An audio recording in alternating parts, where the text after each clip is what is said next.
Mei Mei is an 18-year-old girl from China. She has always wanted to study abroad. Finally, she gets the opportunity to go to the US for her junior year of college. When she arrives at her dorm room, she is greeted by her roommate, Sarah, who was born and raised in San Francisco. Thanks to the great roommate matching done by the school, they couldn't stop talking, to the point that they didn't even notice time passing by. Mei Mei says, "I want to have a stable career with a good pay, like a doctor. My goal is to buy my parents a house." Sarah responds, that's interesting. I want to follow my passion and become a singer in the future. Hopefully I can perform in Broadway someday." Mei Mei can't say she's not a little surprised by Sarah's dream, because she has been told ever since she was a little girl to get a good job in order to support her family, and being a singer doesn't seem so stable. Meanwhile, Sarah is also troubled by why Mei Mei's future plans are centered around her parents, because she was taught to live life for herself. This cultural shock is in fact quite common. Dr. Hazel Marcus from the University of Michigan suggested that people from Eastern cultures such as Japan and China value the group's harmony and the importance of fitting with the group. However, individuals from Western cultures like the United States and Europe would value the uniqueness of each individual. Without understanding this cultural difference, Mei Mei and Sarah shifted the conversation to break the awkward silence. Sarah asks, "What classes are you taking this quarter?" Mei Mei responds, "Epidemiology, biochemistry, and social psychology." "Oh my god, I'm taking social psychology too. With Dr. B?" "Yes, I think so." "Why are you taking this class?" "I assume you'd be taking music theories or voice lessons." "I'm interested in learning the psychology behind music, like using music in therapy.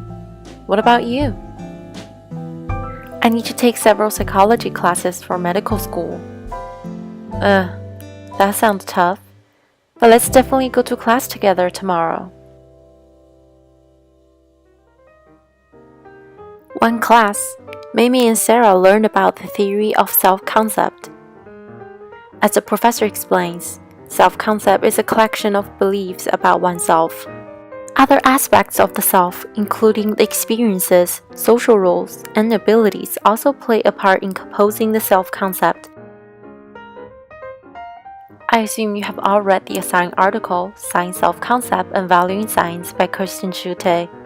So what were the methods of the study? She compared data from Western cultures such as the US and East Asian cultures such as China.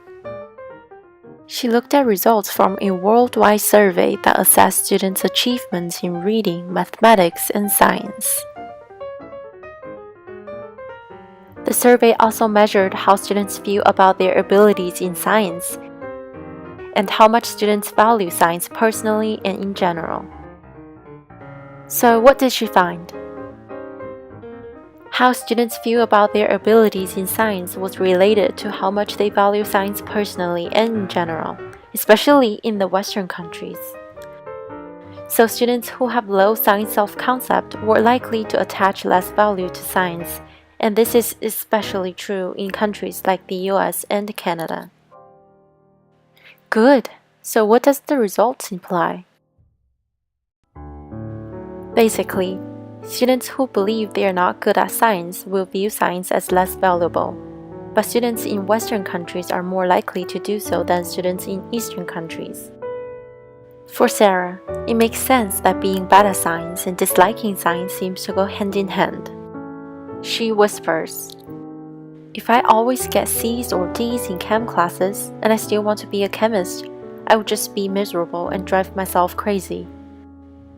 I definitely see why students would disregard science to protect themselves. I mean, it's a lot easier to deal with bad grades in classes that you don't care about, right? For Mei, this was less clear. Well, to be honest here, I'm actually not doing so well in my chem classes, but I still want to be a doctor in the future. I don't see why I have to stop valuing science altogether just because I'm performing poorly in my class. But why would you still want to be a doctor if it's making you miserable? Well, it's not me who gets to decide whether science is important or not. My parents have always encouraged me to pursue a career in sciences. Also, I used to do well in my science classes in high school, and I think I might be able to improve. So, I'm actually feeling okay now. Now you're just confusing me even more. I hate to say this, but I personally don't think the past has much to do with who you are now. Take me, for example. It doesn't matter how great of a singer I used to be. What really matters is whether I sing well now.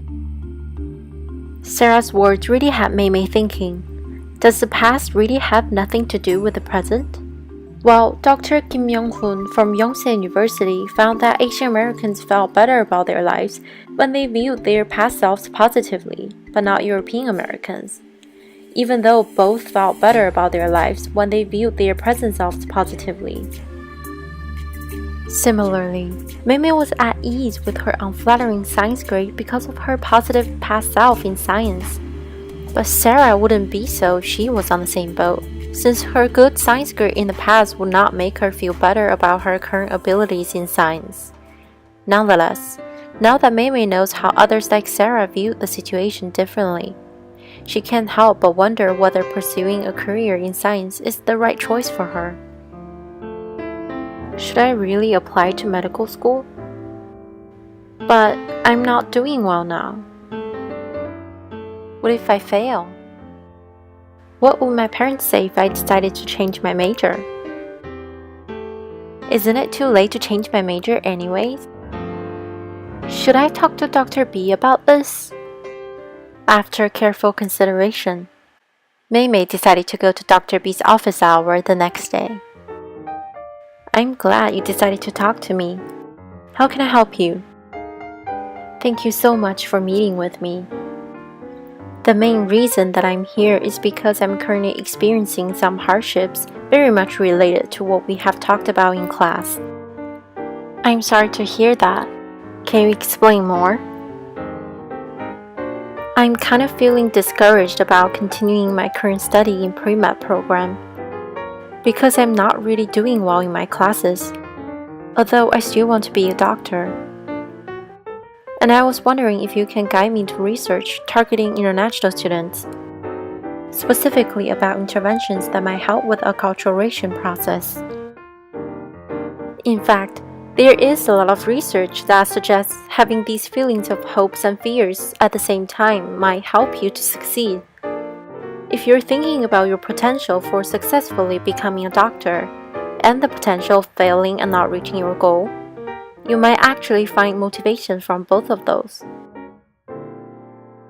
Which means that I will have to work hard in order to succeed. Exactly.